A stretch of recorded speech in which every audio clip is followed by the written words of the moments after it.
Karina here, and how's that special relationship between the US and the UK going?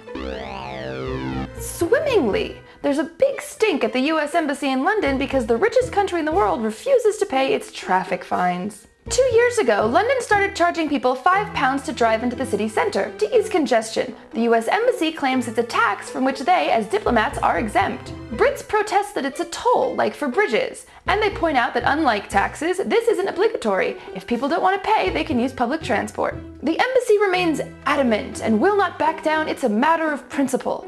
Although they had paid up until July, that's when the fee was increased to £8, and now they owe over £150,000 in fines. The UK calls it an abuse of hospitality, and everyone else seems to think it just makes the embassy look whiny and rude. Just what you want in a diplomat, no?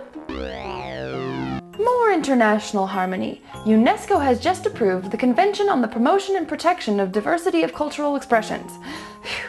The main objections to it came from the US, the only no vote except for Israel. Not surprising, as the convention is widely seen as a challenge to worldwide Hollywoodization. The convention aims to support and protect diverse cultural institutions, allowing governments to regulate subsidies, quotas, etc., much as France's already does. The US criticizes that it could be, quote, misinterpreted to justify measures that would interfere with human rights and freedoms. 189 other countries failed to pick up on that flaw.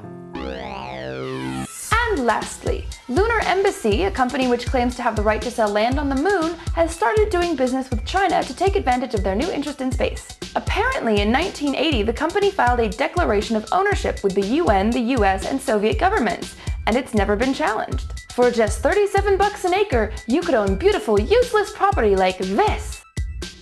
Ooh, or this. Ah.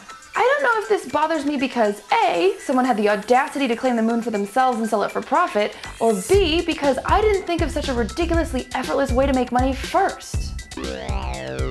That's it, and until tomorrow, I'm gonna look for any unclaimed planets.